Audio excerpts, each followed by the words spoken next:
ሰቆቃወ ኦርቶዶክስ ዘኢትዮጵያ በጣም በሚገርም ሁኔታ ብፁዕ አቡነ ሉቃስ ተነስተው ውይይቱን ተወያይተናል፣ ችግራችንን ነግረናል። ሰላም ኦርቶዶክሲያን ባለማህተቦች እንደምንቆያችሁ እንደምናረፈዳችሁ ነው። ዛሬም በሌላ ቪዲዮ በሌላ አጀንዳ ተመልሼ መጥቻለሁ። የዛሬው ቪዲዮአችን የዛሬው መናገሪያ አጀንዳችን የሚሆነው እንግዲህ ብፁዕ አባታችን አቡነ ጴጥሮስ ምን ተናገሩ፣ ምን አሉ የሚለውን ነገር አብረን የምንመለከት ይሆናል። እንዲሁም ደግሞ በጎንደር ላይ የተፈጠረውን ነገር ሁላችሁም ባለማህተቦች የምታውቁትና ያያችሁት ነገር ነው። እሱን አስመልክቶ እንግዲህ ባለማህተቦቹ ምን አሉ፣ እንዲሁም ደግሞ የወንጌል አማኞቹ ምን አሉ የሚለውን ነገር አብረን የምንመለከት ይሆናል። እስከ ቪዲዮአችን መጨረሻ አብራችሁን ቆዩ። ቪዲዮን ከመጀመራችሁ በፊት ላይክ፣ ሼር፣ ሰብስክራይብ ማድረጋችሁ እንዳይዘነጋ። ወደ ቪዲዮ። ሰቆቃወ ኦርቶዶክስ ዘኢትዮጵያ። እግዚአብሔር ከሰማይ እስኪጎበኘንና እስኪመለከት ድረስ ዓይኔ ሳያቋርጥ ዝም ሳትል እንባ ታፈሳለች። ከሁሉ አስቀድሞ በመላው ዓለም ለምትገኙ ኦርቶዶክሳውያን ወገኖቻችን እና ሰውን በሰውነቱ ለምታከብሩ ሁሉ ከእግዚአብሔር ከአባታችን ከጌታም ከኢየሱስ ክርስቶስ ጸጋና ሰላም ለእናንተ ይሁን። በዚህ ዘመን ኢትዮጵያዊ ሆኖ በኢትዮጵያ ተወልዶና አገሩን አውቆ ላደገ ሰው የአገሩ ሁኔታ የማያሳስበው የለም። ሁላችንም በገጠሪቱ ኢትዮጵያ ሆነ በከተማ ተወልደን አድገን በአንድም ሆነ በሌላ በኢትዮጵያውያን እናቶችና አባቶች ያልተደገፍንና በእነርሱ እርዳታ ያልተማርን የለንም። ስለዚህ ሁላችንም ላለንበት የበቃ ነው በእነርሱ ነው። በተለይም ኦርቶዶክሳውያን ካህናት በሀገሪቱ እየሆነ ያለው መከራ፣ ይበልጥም ቅድስት ቤተ ክርስቲያንና ልጆቿ እየደረሰባቸው ያለው መከራ እንቅልፍ ከነሳቸው መካከል መሆን አለብን። ሁላችንም ባይሆን ብዙዎቻችን እንቅልፍ አልባ ሌሊቶች እያሳለፍን እንገኛለን። ብዙ ጊዜ የምንጽናናው ግን በቅዱሳን አበው ነቢያት የተነገሩትንና የተጻፉትን ቅዱሳት መጻሕፍቶችን ስናነብ ነው። እነርሱ በተናገሩት ልክ ባይሆንም ባስተላለፉት መልእክት ተመርኩዘን መልእክታቸውን በማስተላለፍ ጭምር ነው።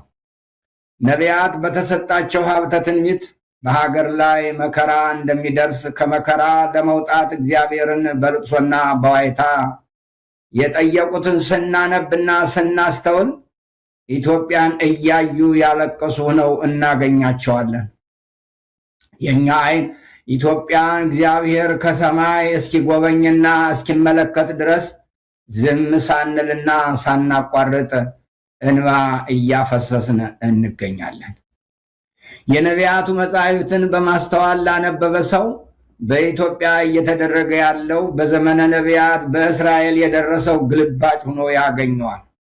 በተለይም ሰቆቃወ ኤርምያስ ለዚህ አንዱ ማሳያ ነው። ነቢዩ አልቃሻው ወይም ሆደባሻው በመባል ይታወቃል። ይህን ስም ያሰጠው የዘመኑ መሪዎችና ሕዝቡም ሁሉ ያደርጉ የነበረው ዓመፅ ተከትሎ የሚመጣው መከራ በማየቱና ሐዘኑን በእንባ ስለገለጸና ይህንኑ እንባውን በጽሑፍ አስፍሮ ስላስነበበን ነው። እኛም አሁን ያለንበት ሁኔታ መገንዘብ ስንጀምር ላለፉት 40ና 50 ዓመታት የዘራው ክፉ ዘር በቅሎ አድጎ አፍርቶና ታጭዶ የመከራ ምርቱን እየሰበሰብን መሆኑን እንረዳለን። አሳዛኙ ነገር ግን ሁላችን መከራውን ተረድተን ከመከራው ለመውጣት እንዳንጥር አይምሯችን ፈዟል፣ ልባችን ደንዝዟል። ጊዜያችንና ዕውቀታችን መስጠት በሚገባን እውነት ላይ ከማሳለፍ ይልቅ በማይጠቅመውና ምንም ፋይዳ በሌለው ይባስም ብሎ ጉዳት በሚያመጣ ነገር ላይ ብዙ ጊዜ እናጠፋለን። አሁን ይህን እየጻፍኩ ያለው ለአይምሮ የሚከብዱ ብዙ አሰቃቂ መከራዎች በምድሪቱ እየተፈጸሙ እንደሆነ እየሰማንና እያየን ነው። እንስሳትን ለማረድ ይንሰፈሰፍ የነበረ ትውልድ የነበረባት ምድር ኢትዮጵያን መስዋዕት ማድረግ የየዕለት ተግባር ሆኗል። ኢትዮጵያውያን አካላቸው በቢላዋ እየታረደ፣ እግራቸው በምሳር እየተቆረጠ፣ ዓይናቸው እየወጣ፣ በድናቸው በጅብ ይበላል። መንግስታዊ ጭፍጨፋ ከዕለት ዕለት እየከፋ ነው። ተው የሚል ድርጅቱን የሚያወግዝ ቀርቶ ሐዘኑን የሚገልጥ መሪ እንኳን ልናገኝ አልቻልንም። በግፍ መገደላችሁም በጸጋ ተቀበሉና በየተራ ተሰው እየተባልን ነው። ግፍንና መከራን የሚያወግዝ ቢኖር ወንጀለኛ ተብሎ ይፈረጃል፣ ይከሰሳል፣ ተከሶም ወህኒ ይጣላል። ለእነዚህ እንዲያለቅሱ ላገዛዙ ላልተፈቀደላቸው ወገኖቻችን በእንባ የታጀበ ጸሎት ለፈጣሪያችን ማድረስ ይኖርብናል። ለዚህ ነው ይህንን ጦማር ሰቆቃ ኦርቶዶክስ ዘኢትዮጵያ ብለን እንጠራው ዘንድ የተገደድነው። ነቢዩ ነገሩ ቢከብደውና እኛን ሆኖ ሰቆቃው ኤርምያስ ብሎ ብዙ የእንባ ስንኞችን የዘረዘረው፣ እኛም የእርሱን እንባ ተውሰን እንባችን እንደ ክረምት ጎርፍ እናወርዳለን እናነባለንም። መሐሪና ርኅሩኅ አምላካችን እግዚአብሔር ይሰማናል ብለንም እናምናለን። ነቢዩ ልቅሶውን የጀመረው እንዲህ በማለት ነው። ሕዝብ የሞላባት ከተማ በሌሊት እጅግ ታለቅሳለች፣ እንባዋም በጉንጯ ላይ አለ፣ የሚያጽናናት የለም። ወዳጆቿ ሁሉ ወነጀሏት፣ ጠላትም ሆኑባት፣ የራሷ ልጆች ሳይቀሩ ጠላት ሆኑባት ብሎ ሊጨምርበት ይችላል። ሰቆቃወ ኤርምያስ ምዕራፍ 1 ቁጥር 2 ነው። ይህ ሰቆቃወ የኢትዮጵያና የኢትዮጵያ ኦርቶዶክስ ተዋሕዶ ቤተክርስቲያን ነው። ምክንያቱም የራሷ ልጆች እርስ በርሳቸው ይበላላሉና፣ ወንድም ወንድሙም በቢላዋ እያረደ ሲጫወት እያየች በዚህ ያላዘነች ያላለቀሰች ቤተክርስቲያን በምን ልታዝንና ልታነባስ ትችላለች? ኦርቶዶክሳውያን በየደረሱበት የሚታረዱ ከሆነና በምድሪቱ ወጣቶች በመንግስት አስተባባሪነት እርስ በርሳቸው የሚጨፋጨፉ ከሆነ የሰቆቃ ጊዜ ከማለት ውጭ ምን ብለን ልንጠራው እንችላለን? በየቀኑ ጆሮን ጭው የሚያደርጉ የጭካኔ ጥግ ከታየ ከዚህም በላይ የሚያስለቅስ ምን ሊመጣ ይችላል? ክቡር የሆነው የሰው ልጅ አውሬ ሆኖ ራሱን ሲበላ ከማየት የበለጠ ቅስም ሰባሪና አሳዛኝ ነገር ከቶ ሊገለጥም ይችል ይሆን? ነቢዩ የእንባው ጅረት ሊቆምለት ባለመቻሉ የሚያለቅስበትን ምክንያት በበቂ መልኩ ዘግቧል። ዓመት በዓል የለም፣ ቤተ መቅደስ ፈርሷል፣ ካህናት ታርደዋል ይልና ወደ ዓመት በዓል የሚወጣ የለምና የጨወን መንገዶች አለቀሱ፣ በሮቿ ሁሉ ፈርሰዋል፣ ካህናቶቿ እየጮሁ ያለቅሳሉ፣ ደናግሎቿ ተጨነቁ፣ እርሷም በመሬት ላይ አለች። ሰቆቃወ ኤርምያስ 1:4 ነው። ሁሉም ዋይታ ነው። ካህናቱ በጩኸት እየተጨነቁ ናቸው። ዓመት በዓል የሚባል ነገር ሊታሰብ አይችልም። የቤተ መቅደሱ በሮች የፈራረሱ ሲሆን ምዕመናን በእንባ እየታጠቡ የሚውሉና የሚያድሩ መሆናቸውን አብራርቷል። ነቢዩ አሁንም ኢየሩሳሌምን ጭንቀቷን ሲተነትን የኢትዮጵያ ኦርቶዶክስ ተዋሕዶ ቤተ ክርስቲያንን እያሰበ ይመስላል።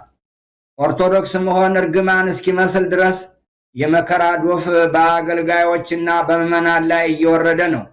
ኦርቶዶክሳዊ ተዋሕዶ ቤተክርስቲያን አጽናኝና ፍታታ ትጮኻለች። ነቢዩ ለእስራኤል የተናገረው ለእኛ ሆኖ እናገኘዋለን። እኛም እሱን ተገብረን መከራውን ሲገልጥም እንዲህ ይላል፣ የሚያጽናናኝ ነፍሴንም የሚያበረታታ ከኔ ርቋልና ስለዚህ አለቅሳለሁ፣ ዓይኔ ውሃ ያፈሳል። ጠላት በርትቷልና ልጆች ጠፍተዋልና ሰቆቃወ ኤርምያስ 1:16 ብሏል።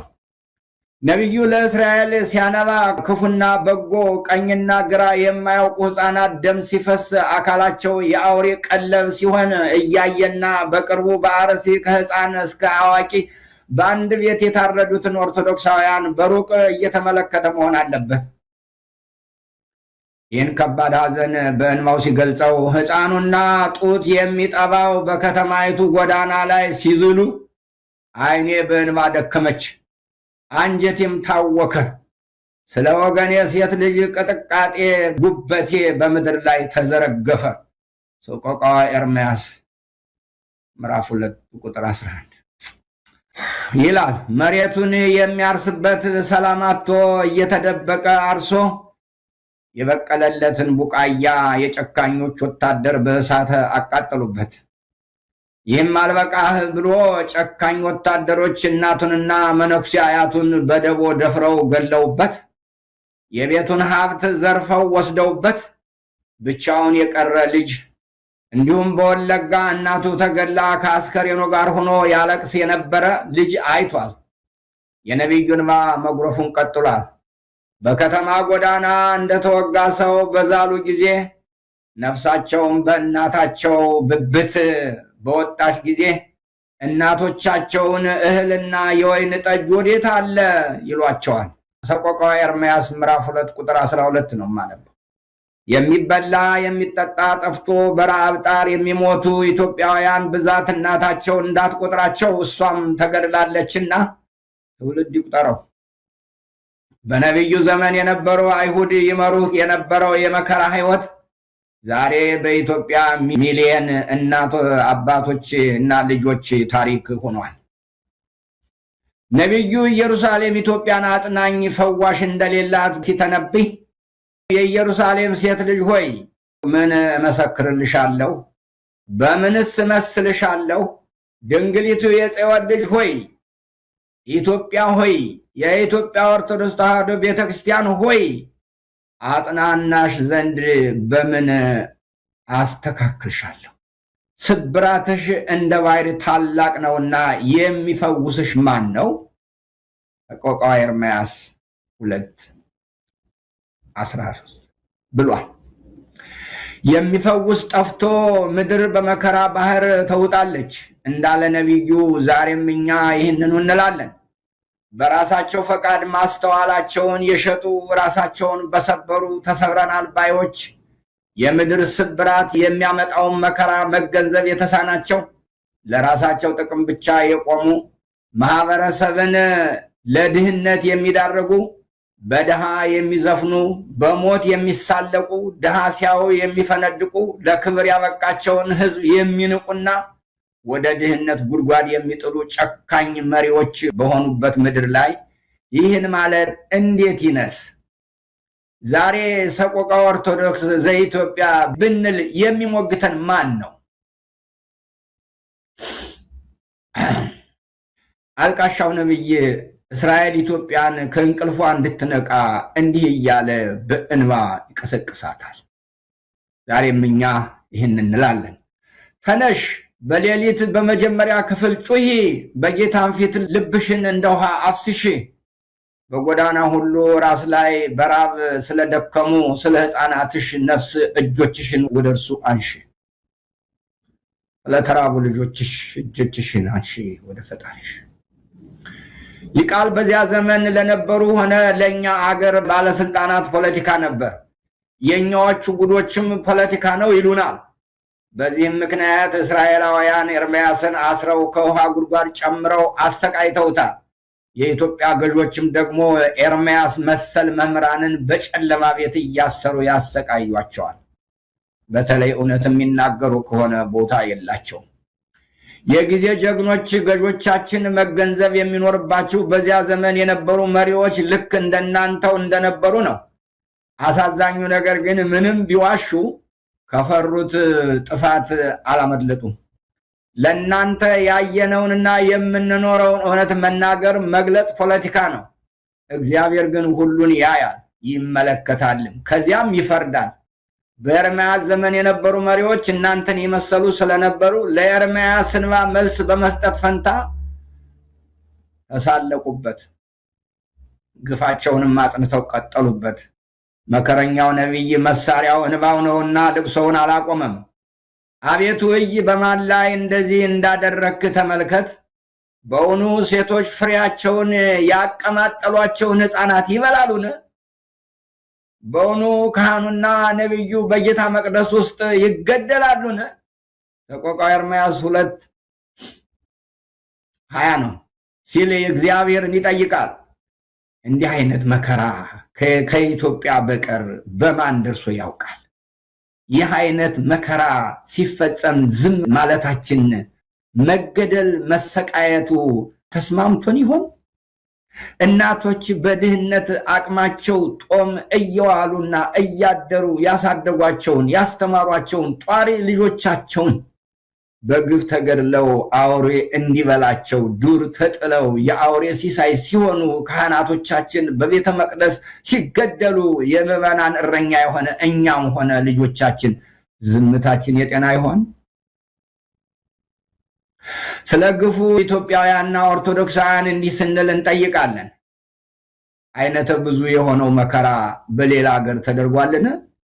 የአገር መከላከያ ሰራዊት ይጠብቅ ይገባ የነበረውን ህዝብ እየገደለ አካላቸውን በሳንጃ እየበጣጠሰ ሲጥል የታየበት ሀገር አለን?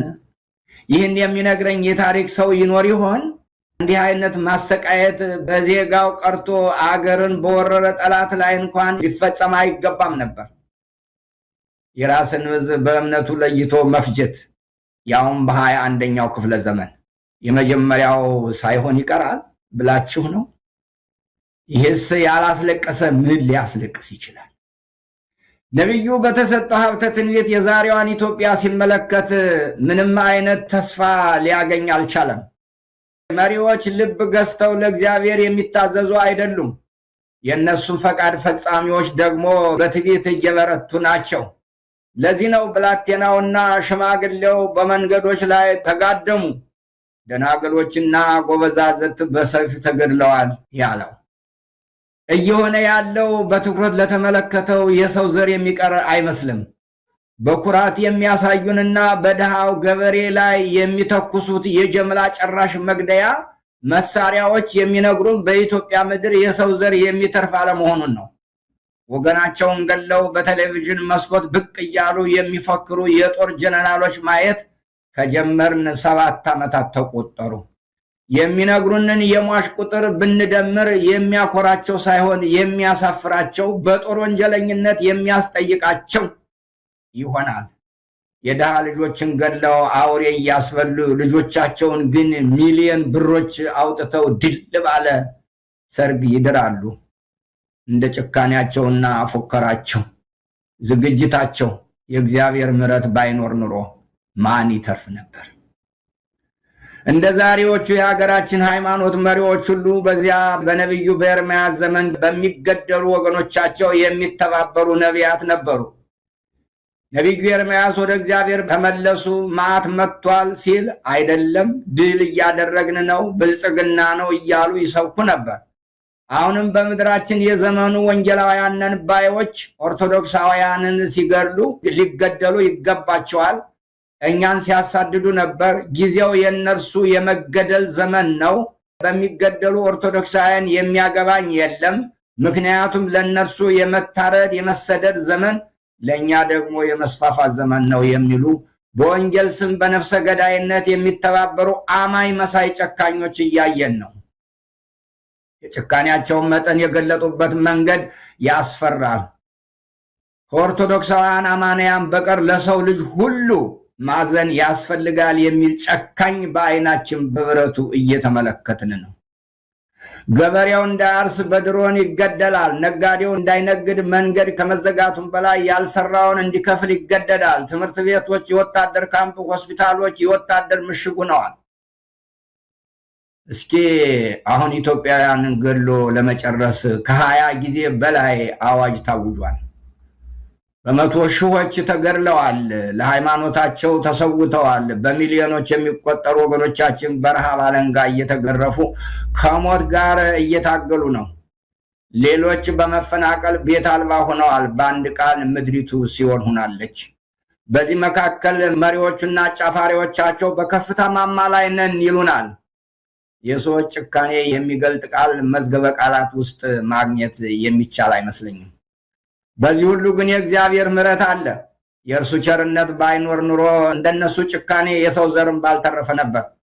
ነገር ግን እግዚአብሔር ለዚህ ሕዝብ ዘር ያተርፍ ዘንድ ምሕረቱን አልነፈገንም። አልቃሻው ነቢይ ኤርምያስ በዚያ የመከራ እና የሮሮ ጊዜ የእግዚአብሔርን ምሕረት ተመልክቶ ነበር። ምሕረቱን ሲገልጥ የእግዚአብሔር ምሕረት ባይኖር ኑሮ እንደ ሰዶምና እንደ ገሞራ በሆነ ነበር ብሏል።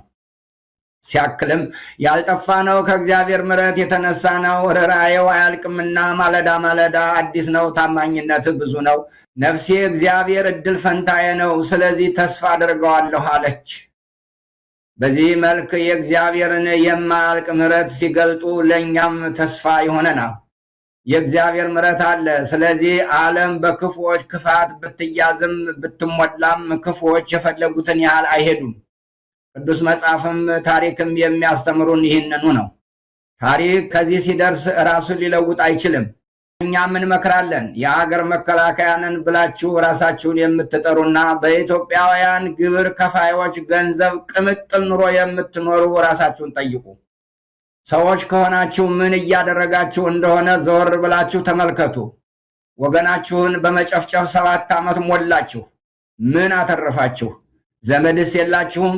ሴቶች እህቶቻችንን በቡድን ስትደፍሩና ስታስደፍሩ አይቀፋችሁም? ሴት ልጅስ የላችሁም? የተወለዳችሁትስ ከሴት አይደለም? ሕሊና የሚባል ነገር አልፈጠረባችሁም? ባለፉት 7 ዓመታት የፈጃችሁት ሕዝብ ቁጠሩት። ምን እያደረጋችሁ ነው? ምንስ አተረፋችሁ? እናንተ ገለን እንጨርሳለን ብትሉ እንኳን መግደል ቀርቶ መኖር የማትችሉበት የፍርድ ጊዜ ይመጣል። ይህን እውነት ልታውቁ ይገባል። ሕዝብን ገላችሁ አትጨርሱም። ወንጀላችሁ በዓለም ላይ ያጋልጣችኋል። የምትሰሙኝ ከሆነ ልንገራችሁ፣ የመጸጸቻና ንስሐ የመግቢያ ጊዜያችሁ አሁን ነው። ሳይመሽባችሁ ተመለሱ። እንዲሁም አንተ በ5000 ብር እየተገዛህ እህትህን፣ እናትህን፣ አክስትህን የምታስደፍር በጠቅላላ ሕዝብህን የምታስገድል የመመለሻ ጊዜ እግዚአብሔር ሰጥቷል። ተመለስ። የምትበላው እንጀራ ያንቀሃል። የድሆች ጩኸት ጸባዖት ላይ ደርሷል። እምቢ ካልክ ግን ፍርድ ይመጣል። እኛም ወደ እግዚአብሔር እንጮሃለን፣ እናለቅሳለን፣ እርሱም ይሰማናል። እናንተ በሕዝብ ተወካዮች ምክር ቤት የምትኖሩ ሴቶች እህቶቻችን እዚያ ጉባኤ ላይ ይህን ታሪክ ስትሰሙ ምን ይሰማችኋል? ተመልሳችሁ ቤታችሁ ሄዳችሁ ምግብ ትበላላችሁ? ቤታችሁ ቁጭ ብላችሁ ምግብ ትሰራላችሁ? ከሰው ጋር ታወራላችሁ? ከልጆቻችሁ ጋር ትጫወታላችሁ? አስቡ። ይሄ የውርደት ጊዜ ነው። እኛም እንላለን፣ አቤቱ የሆነብንን አስብ፣ ተመልከት፣ ስድባችንም እይ። ርስታችን ለእንግዶች ቤታችንም ለሌሎች ሆኑ። ድሃ አደጎችና አባት የሌለን ሆነናል። እናቶቻችን እንደ መበለቶች ሆነዋል። ውሃችን በብር ጠጣን፣ እንጨታችን በዋጋ ገዛን። አሳዳጆቻችን በአንገታችን ላይ ናቸው። እኛም ደክመናል፣ እረፍትም የለም። ሰቆቃወ ኤርምያስ 5:1-6 ነው። በመጨረሻም ለአምላካችን እንዲህ እንጮሃለን፣ ማረን አቤቱ ማረን፣ ንቀትን እጅግ ጠግበናልና። የባለጠጎች ስድብና የትዕቢተኞች ንቀት ነፍሳችን እጅግ ጠገበች። መዝሙረ ዳዊት መዝሙር 122 ቁጥር 23። አምላካችን ስማን። በመጨረሻ የሞቱ ኢትዮጵያውያንን የተሰዉ ኦርቶዶክሳውያንን ገነት መንግሥተ ሰማያት ያውርስልን። የተጎዱ ወገኖቻችን ያጽናናልን። የቆሰሉ ልጆቻችን ፈዋሴ ዱያን ኢየሱስ ክርስቶስ ፈውስ ይስጣቸው። አምላካችን ኢትዮጵያ ሆይ እግዚአብሔር ያጽናሽ። ኦርቶዶክስ ተዋሕዶ ሆይ ለእምነትሽ የሚጋደሉ አባቶች፣ እናቶች፣ ልጆች፣ እህቶች ይስጥሽ፣ ያድልሽ። አምላካችን እግዚአብሔር ሀገራችን ኢትዮጵያ ከጥፋት ቤተክርስቲያናችን ከመከራ ጠብቅልን። ወስብሐት ለእግዚአብሔር። አነሳስቶ ላስጀመረን አስጀምሮ ላስፈጸመን ለአምላካችን ክብር ምስጋና ይግባው። አምላካችን እግዚአብሔር የሞቱትን ነፍሳቸውን ይማር፣ የታሰሩትን ይጎብኝ፣ ለተሰደዱት ሀገር ይሁንላቸው፣ ለታመሙት ፈውስ ይስጣቸው።